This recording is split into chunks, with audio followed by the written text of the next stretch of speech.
Maaga pa lang ay gising na si Peter Alonso Reyes. Sa loob ng maliit nilang barong-barong, maririnig ang mahinang pag-ubo ng kanyang ama at ang kaluskos ng balde sa labas kung saan naglalaba ang kanyang ina. Umupo siya sa gilid ng kama at tinitigan ang kanyang sapatos. Kupas, butas ang gilid at halos humiwalay na ang swelas. Isang malalim na buntong hininga ang pinakawalan niya. Kaya pa to. Bulong niya sa sarili. Anak, mag-iingat ka ha? Wika ni Aling Bet habang pinipiga ang basang damit. Kita sa kanyang mga kamay ang sugat at pamumula, dulot ng araw-araw na pagkayod. Ngumiti si Peter kahit pilit. Ayaw niyang makita ng ina ang bigat na dala niya sa kanyang dibdib. Sa unibersidad, agad niyang naramdaman ang mga matang mapangusga. Habang naglalakad sa pasilyo, may mga pabulong na tawanan. May mga matang pasimpleng sumusulyap pababa sa kanyang sapatos, sa kanyang damit, at sa buong pagkatao niya. Oh, ayun na naman si Peter. Hindi pa rin ata nakakabili ng bago. Sambit ng isang estudyante, sinabayan pa ng halakhak. Sa loob ng silid-aralan, naupo siya sa pinakadulong upuan. Dumating si Lucas Monteverde. Maayos ang suot, mamahali ng relo, at may ngiting puno ng pangmamaliit. Hoy Peter, malakas nitong sabi. Baka gusto mong mag-loan ng sapatos. Kawawa ka naman kasi. Sumabog ang tawanan ng ilan. Yumuko si Peter. Nanginginig ang mga kamay, ngunit nanatiling tahimik. Nang tawagin siya ng professor para mag-recite, tumayo siya kahit nanginginig ang tuhod. Malinaw ang sagot niya. May laman, may isip. Saglit na natahimik ang klase, ngunit agad ring sinunda ng pabulong na pangungutya. Sa sandaling iyon, mas masakit pa sa suntok ang mga tawa. Paglabas ng klase, bumuhos ang malakas na ulan. Nagmadali ang lahat. Iniwasan ang putik. Si Peter, naglakad ng dahan-dahan. Sa bawat hakbang, ramdam niya ang tubig na pumapasok sa kanyang sapatos. Hanggang sa tuluyang napunit ang swelas. Napahinto siya sa gitna ng daan. Basang-basa. Magkahalo ang pawis at ulan sa kanyang mukha. Gusto niyang umiyak. Gusto niyang sumigaw. Pero sa halip, ipinikit niya ang kanyang mga mata. At naalala ang mukha ng kanyang ina. Ang pagod ng ngiti nito at ang pangarap na matagal na niyang pinanghahawakan. Hindi dito natatapos ang kwento ko, sabi niya sa sarili. Kahit sira ang sapatos, buo pa rin ang kanyang pangarap. Kinabukasan, pumasok si Peter na pilit na itinatago ang sirang bahagi ng kanyang sapatos. Tinapalan niya iyon ng karton at itinali ng lumang tali. Sa salamin ng baryo ng unibersidad, sandali niyang tinitigan ang kanyang sarili. Payat, maputla, ngunit may matang puno ng pangarap.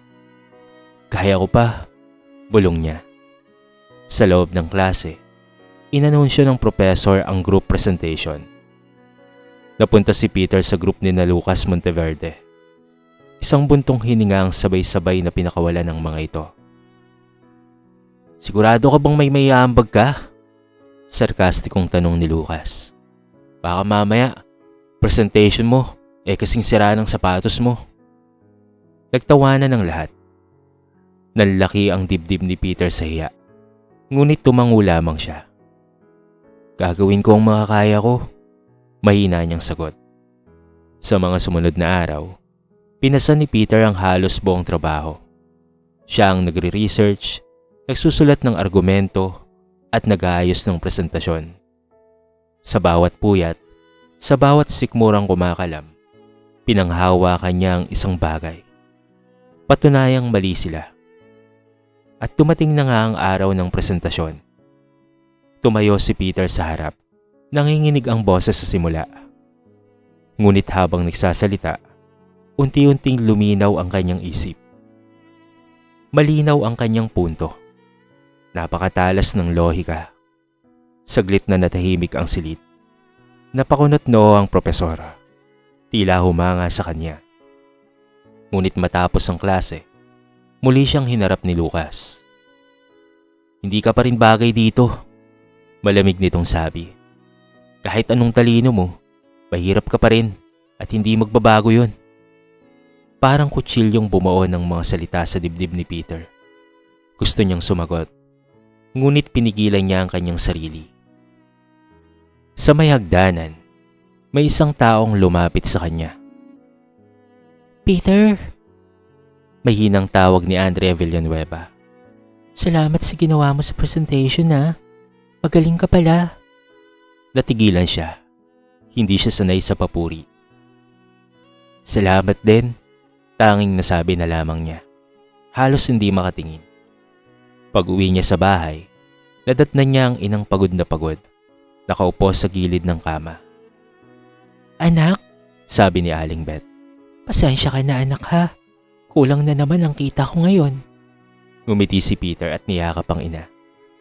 "Ayos lang po ma. Kakayanin po natin." Sa gabing iyon, mag-isang umupo si Peter sa labas ng bahay. Tumingala siya sa langit. Pinapawi ang luha. "Hanggang kailan ako magiging ganito?" tanong niya sa sarili. Ngunit kasabay ng tanong ay ang isang panalangin. "Balang araw, maririnig din ang boses ko." Sa gitna ng pangungutya at sakit, unti-unting nabubuo sa loob ni Peter ang isang tahimik ngunit matibay na lakas. Isang lakas na hindi kayang sirain ng tawa ng mundo. Sa mga sumunod na linggo, naging mas mabigat ang bawat araw para kay Peter. Mas maaga na siyang gumigising. Mas huli nang natutulog. Kapag wala ng pamasahe, naglalakad siya mula universidad hanggang sa kanilang barong-barong. Pawis na pawis, nangingitim ang talampakan. Ngunit hindi siya humihinto. Sa isip niya, bawat hakbang ay papalapit sa pangarap. Madalas, tinitiis niya ang gutom. Mas pinipili niyang itabi ang barya para sa pamasahe kinabukasan kesa bumili ng pagkain. Sa loob ng klase, kumakalam ang sikmura niya habang nakikinig sa lecture. Ngunit kahit nanghihina ang katawan, malinaw pa rin ang kanyang isipan. Ang pag-aaral ang tanging bagay na hindi kayang agawin ng kahirapan. Isang hapon, pag-uwi niya sa bahay, nadatnan niya ang ama na nakahiga. Hinihingal ito. "Pa!" tawag niya. Nanginginig ang boses. Ngumiti si Mang Nardo. Pilit na tinatago ang sakit. Ayos lang ako anak. Mag-aral ka lang ha." Ngunit alam ni Peter ang totoo. Lumalala ang karamdaman ng ama at wala silang sapat na pera para sa gamutan. Sa gabing iyon, nakita ni Peter ang inang si Aling Beth na palihim na umiiyak habang binibilang ang kakaunting perang kinita niya. Lumapit siya at hinawakan ang kamay nito. "Ma, makakapagtapos din po ako," pangako niya. "Hindi masasayang ang lahat ng pagod niyo." Tumango ang ina, kahit nangingilid ang luha. "Naniniwala ako sa iyo anak." Kinabukasan, may klase sila kay Professor Ramon Ilagan. May takdang sanaysay patungkol sa hustisya at kahirapan. Isinulat ni Peter ang lahat ng kanyang sakit, karanasan, at pati na rin kanyang pangarap. Isinulat niya ang boses ng mga taong walang lakas na magsalita, mga tulad nila. Pagkatapos ng klase, tinawag siya ng propesor. "Peter," seryosong wika nito. "Bihira akong makabasa ng ganitong pagsusulat. May lalim, may paninindigan." Nagulat siya. "Salamat po sir," mahina niyang sagot. "Tandaan mo," dagdag ng propesor, "may potensyal kang maging abogado balang araw. Huwag mong sayangin." Para bang may liwanag na sumilay sa madilim niyang mundo. Sa unang pagkakataon, may taong hindi tumingin sa kanyang sapatos, sa kanyang damit, o sa kanyang estado sa buhay, kung hindi sa kanyang kakayahan. Nang gabing iyon, Nag-aral si Peter ng may bagong lakas. Sa kabila ng gutom at pagod, may apoy na nagliliyab sa kanyang dibdib. Hindi lang ito isang pangarap, sabi niya sa sarili. Ito na ang simula. At sa gitna ng kahirapan, unti-unting nabubuo ang isang pangarap na hindi na kayang patayin ng gutom, luha at pangutya. Isang gabi, habang nag-aaral si Peter, biglang narinig niya ang malakas na pag-ubo ng ama. Tumakbo siya papunta sa silid at nadatnan si Mang Nardo. Nahirap huminga, pawis na pawis at namumutla. Sumigaw siya para humingi ng tulong. Ngunit bago pa man makarating ang kapitbahay, bumagsak na ang kamay ng kanyang ama sa ere. Tila ba sumuko na ang katawan nito. Sa ospital, malamig ang liwanag at mabigat ang hangin. Hawak ni Peter ang kamay ng ama. Pilit na pinaparamdam ang presensya niya. Anak, mahinang bulong ni Mang Nardo. Huwag kang titigil ha. Kahit mahirap. Yun na ang huling mga salitang narinig ni Peter bago tuluyang pumikit ang mga mata ng kanyang ama. Sa libing, tila huminto ang mundo. Tahimik si Peter. Nakatayo sa tabi ng kabaong. Pinagmamasdan ang mukha ng ama. Hindi siya umiyak kaagad, parang may bumara sa kanyang dibdib. Sa bawat pakikiramay, lalo niyang nararamdaman ang kawalan. Kasabay ng pagluluksa ay ang bigat ng realidad. Wala na ang haligi ng kanilang pamilya. Si Aling Bet ay lalong napagod sa paglalaba. Si Peter naman ay napilitang mag-isip. Itutuloy ko pa ba ang pag-aaral? Isang hapon, habang pauwi siya mula sa libing, nakita niya ang isang matandang lalaki na pinagtutulungan ng mga goons ng isang mayamang negosyante. Ninakawan ng matanda ng maliit na kariton at walang lumalapit para tumulong.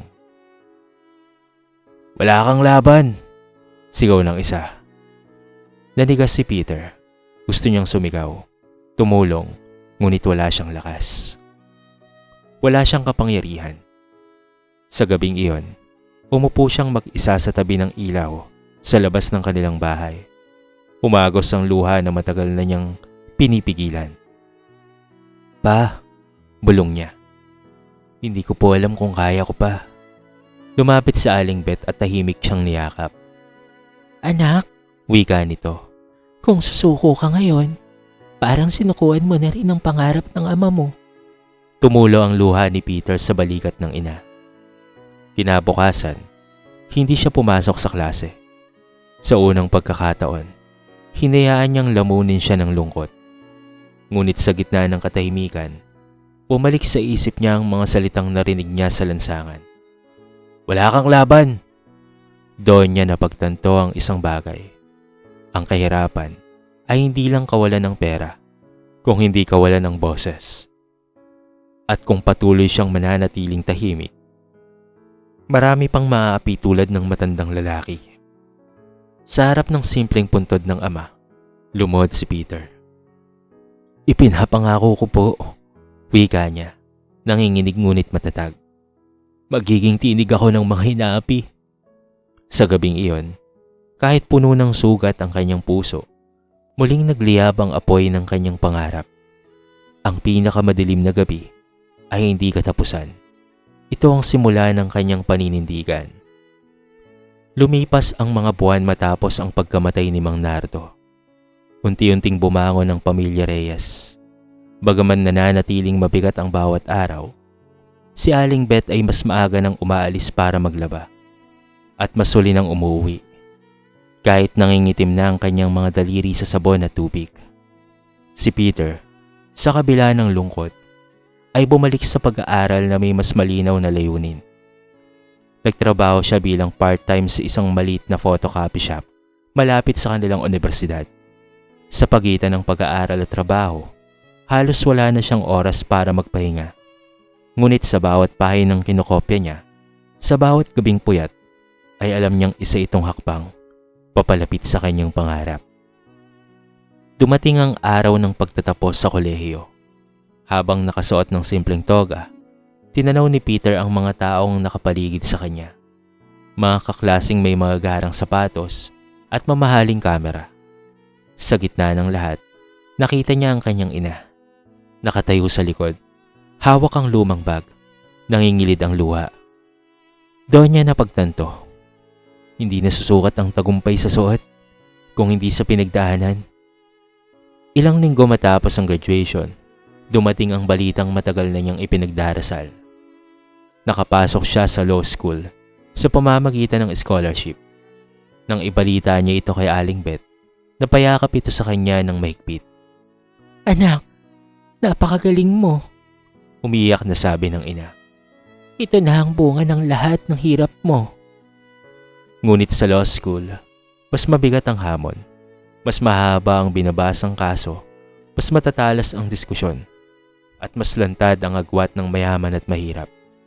Muli siyang minaliit ng ilan. Ngunit hindi na siya ang dating Peter na madaling masaktan. Mas tahimik, mas matatag, at mas matapang na siya ngayon.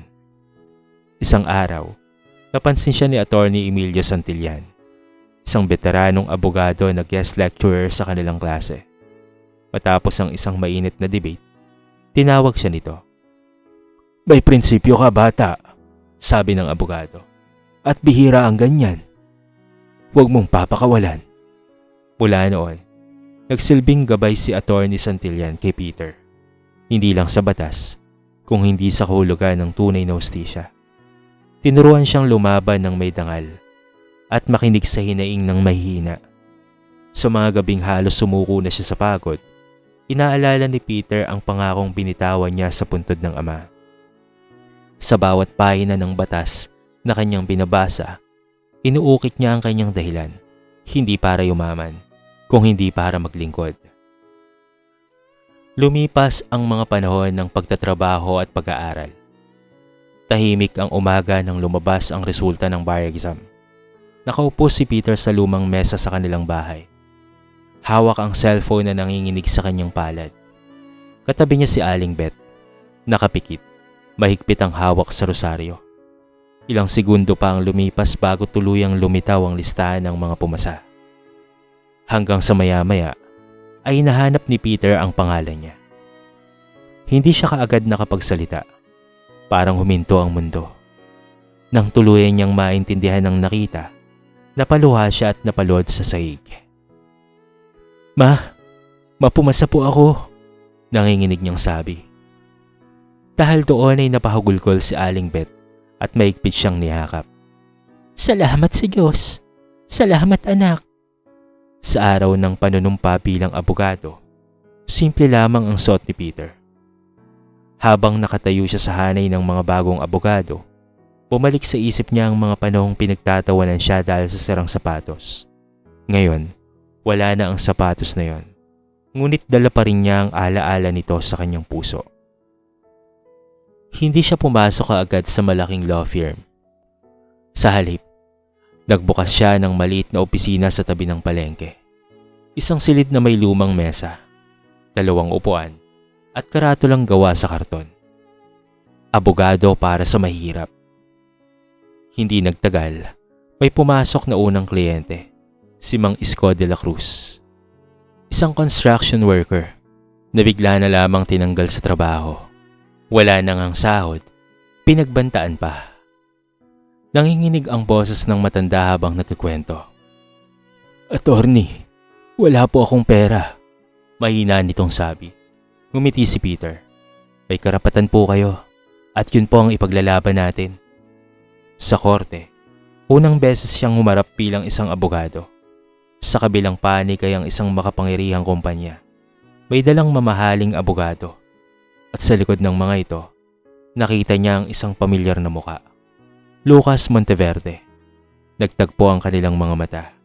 May bahid ng gulat at pag-aalinlangan sa mukha ni Lucas. Habang nagsasalita si Peter, malinaw at matatag ang kanyang tinig. Hindi siya nagsalita bilang anak ng mahirap, kung hindi bilang tagapagtanggol ng katotohanan. Sa isang inilahad ang mga ebidensya, ang batas, at ang dignidad ng manggagawang inaapi. Hanggang sa lumipas ang ilang pagtatagpo, dumating ang desisyon. Panalo si Mang Isko Napahawak ang matanda sa kamay ni Peter habang ito'y umiyak. Salamat, attorney. May laban pala kami kahit mahirap lang. Sa sandaling iyon, naramdaman ni Peter ang bigat at ganda ng pagiging abogado. Hindi ito isang titulo lamang. Ito ay pananagutan. Pag-uwi niya ng gabing iyon, inilabas niya mula sa isang kahon ng lumang sirang sapatos. Hinaplos niya ito at ngumiti. Mula rito, nagsimula ang lahat. At sa gitna ng hustisya, tuluyan ng tumindig ang lalaking minsang walang boses. Ngayon ay tinig na ng mga inahapi.